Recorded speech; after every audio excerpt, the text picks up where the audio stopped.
Yo, what's going on, guys? It's your man Frank, host of Tennis Sports, back here with another video.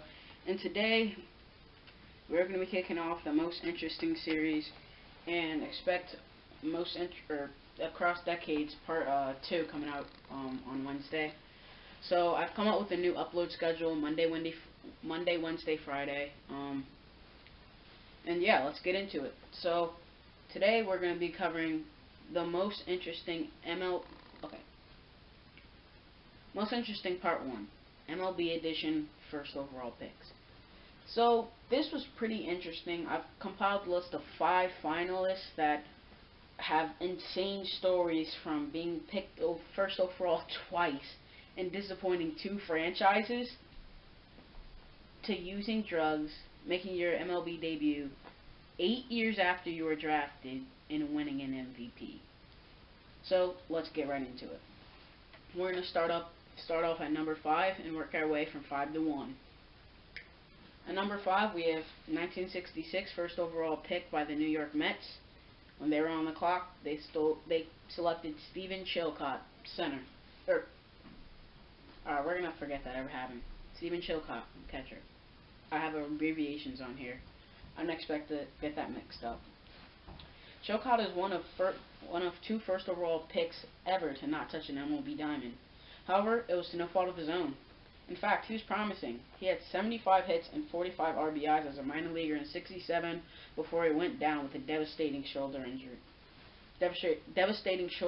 dislocation in 1967. It set off a string of injuries, and he was only the second MLB first overall pick and never touched an MLB diamond. Sadly, that's not what he's best known for, but instead is known for being picked before Reggie Jackson. You know, Mr. October, legendary Hall of Famer. He went second overall. Alright, at number 4, we have Danny Goodwin, who went first overall twice. So you may be thinking, how can you have him at number 4? He literally went first overall twice. Well, I have some pretty interesting candidates for the top 3. So for Danny Goodwin, Goodwin isn't a Hall of Famer, but he went first overall. Like I mentioned before, twice. Dose. You're not saying this wrong. 2 fingers. Twice he went first overall. After rejecting to play for the White Sox in '71 and choosing to instead attend Southern University for 4 years, and tore up college for 4 years, and went first overall again, this time to the Angels. The Angels decided to rush him through the system for a 10 at-bat stint, but he never could secure the starting job with the Angels, Twins, or A's before he ended up going overseas to Japan. So yeah, this guy literally went first overall twice and disappointed 2 franchises, 2 owners, 2 managers, 2 fan bases. I mean, that's just gotta be devastating. At number 3, we have 1980 first overall draft pick by, again, the New York Mets. Darryl Strawberry, outfielder. Strawberry was a legitimate force in the 80s, collecting a plethora of accolades, starting with a 26-homer rookie campaign. Good enough for 1983 NL Rookie of the Year. He helped lead the Mets to a World Series title in '86 and had all-star campaigns from '84 to '91. But even with all that success, he had substance abuse issues, violations, but rose past it all and researched to become a key vet for 3 Yankees World Series titles in '96 and back-to-back in '98 and '99.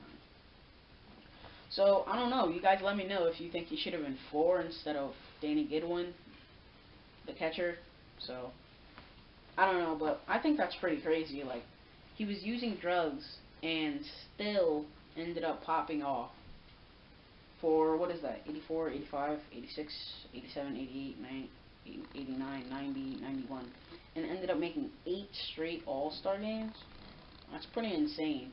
And then came back, got clean, came back, and then won another 3 titles for their crosstown rivals. I mean, that's ballsy, bro. Mad respect. So yeah, he's definitely had the best career out of everybody on this list. But just wait till you hear number 1.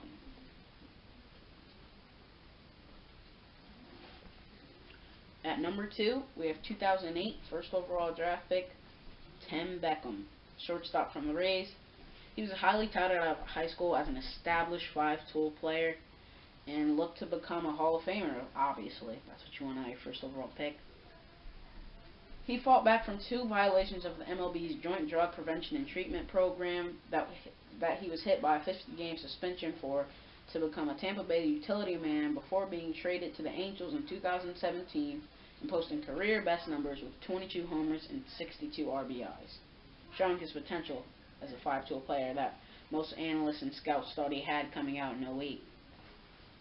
Most recently playing for the Mariners in 19, putting up 15 homers and 47 RBI, is good for second best totals in his career.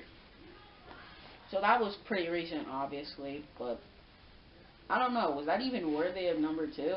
That probably should have been 3, now that I think about it. Well, it's too late now. I already recording it for you guys. And then at number 1, the winner of the most interesting first overall pick in MLB history. With the first pick in the 1999 MLB draft, the Tampa Bay Rays selected outfielder Josh Hamilton out of high school. He was considered to be a can't-miss prospect with prodigious power. I mean, this man could crush it out of the park. But his career was derailed early by substance abuse and other off-the-field issues. He completely flipped the switch on his career 8 years later and made his rookie debut with the Reds 8 years after he was drafted. Then signed with the Rangers and showed what many scouts touted him as a top prospect in '99. Basically, my dad's calling me here, so I have to put a voiceover here. I'm not even talking about anything, but let's get back to the video. All-time performance in the '08 Home Run Derby, and then 2 years later, capturing the AL MVP in 2010. And then ended up going to back-to-back World Series in 2010 and 2011. Then he signed a 5-year mega deal in 2012 with the Angels before getting hit with the injury bug. But still,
having some productive seasons with the Angels after signing a mega deal in 2012, where in one season in 2013 he had 21 homers and 79 RBIs before getting caught with the injury bug.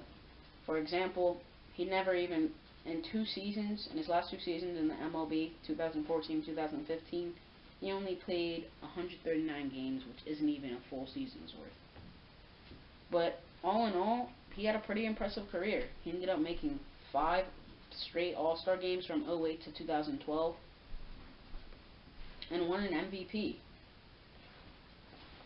So all in all, very impressive career in my opinion. He also won the Silver Slugger, I think, 5 years in a row. He ended up winning the Silver Slugger, no, not 5 years in a row.